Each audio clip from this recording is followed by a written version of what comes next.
안녕하세요 여러분. 여러분은 스스로의 성격을 어떻게 평가하시나요? 사람마다 갖고 태어난 특성이 달라서 누구는 유머러스하고 누구는 똑똑하고 누구는 주접을 잘 떠는 게 매력이죠. 근데 내가 갖고 있는 성격이 마음에 들지 않아 고민일 때도 많은 것 같아요. 저 같은 경우에도 그랬는데요. 저는 타고나기를 크게 애교도 많지 않고 조금 차가운 스타일이에요. 누군가에게 가서 치대지도 않고 누가 그렇게 해주는 것도 부담스러워합니다. 근데 이것도 그냥 스타일일 뿐인데 저는 그게 오랫동안 마음에 들지 않았어요. 왜냐하면 저희 부모님도 약간 그런 스타일인데 어린 시절에 저는 그런 부모님의 모습에 혼자 상처받을 때가 많았거든요. 그래서 저 역시도 차가운 면모를 갖고 있으면서 이 모습을 인정하지 못했습니다. 차가운 건 나쁜 거야. 왜 나는 더 따뜻한 사람이 될 수 없을까? 왜 나는 사람들을 포용할 수 없지? 왜 나는 애교가 없을까?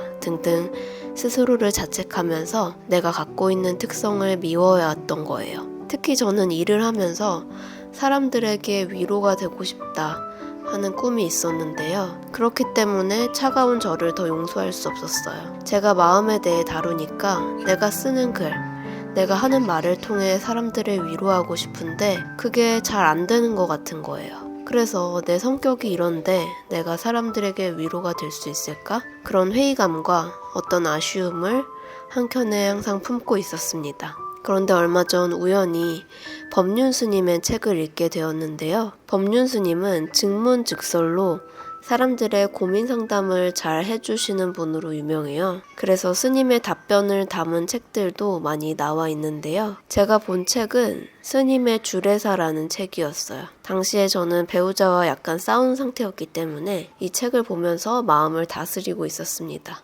근데 이 스님의 책을 보니까 어지러웠던 머리가 싹 정리되면서 너무 마음이 편해지는 거예요. 사실 법륜 스님이 그렇게 대놓고 따뜻하거나 살가운 스타일은 아니시거든요. 오히려 질문하는 사람이 무안할 정도로 진실만을 팩폭으로 말하시는 분인데요. 그럼에도 불구하고 그 스님이 가진 지혜로 상황을 깔끔하게 정리해 주니까 그것 자체로 저는 큰 위로를 받는 기분이었습니다. 그래서 이런 경험을 하면서 저는 한 가지 깨닫게 되었는데요. 위로라는 게 꼭 한 가지 방식은 아니구나. 따뜻함이라는 것도 꼭 한 가지 방식은 아니구나 하는 거였어요.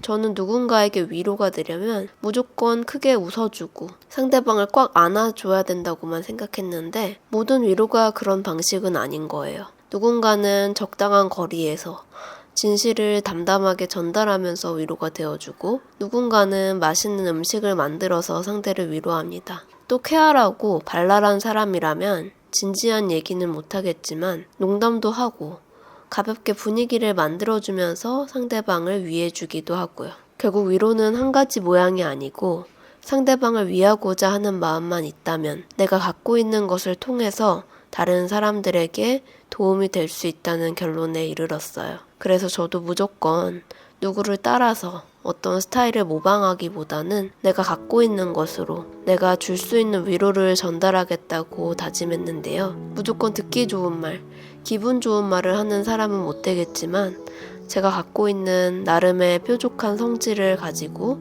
최대한 진리를 가려내서 전달할 수 있다면 그것도 차갑지만 따뜻한 위로가 될 수 있을 거란 생각이 들었습니다. 여러분도 내가 되고 싶은 것과 갖고 있는 것이 달라서 슬펐던 적이 있으신가요? 다행히 저는 요즘 와서야 차가움의 매력에 눈뜨고 있어요. 예전에는 좋은 말을 해주고 칭찬을 해주는 것만 애정이고 사랑이라고 생각했는데요. 사실은 미움도 적절한 차가움도 사랑이 될 수 있고 애정이 될 수 있더라고요. 가족들이나 친구들 간에 응원의 말을 해줄 때도 웃음이 나지만 그게 뭐야 하면서 타박하고 상대를 농담 삼아 구박할 때도 또 재밌잖아요. 저희 남편도 제가 좋은 말만 해줄 때보다 촌철살인으로 자기의 모순을 지적해줄 때 엄청 좋아하는데요. 그런 걸 보면 애정의 모양도 사랑의 모양도 다양한 게 아닐까 싶습니다. 이렇게 다양한 모습의 위로, 다양한 모습의 사랑을 인정하다 보면 내가 가진 특성을 있는 그대로 받아들이게 되고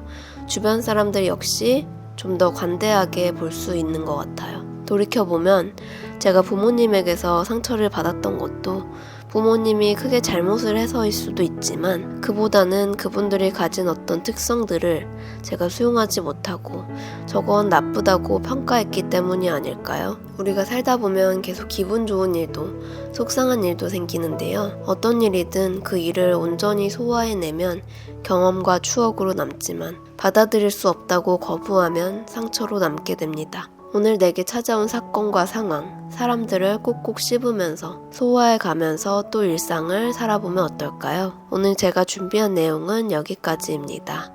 그럼 저희는 다음 시간에 또 마음에 대한 이야기로 돌아올게요. 오늘도 봐주셔서 고맙습니다. 안녕.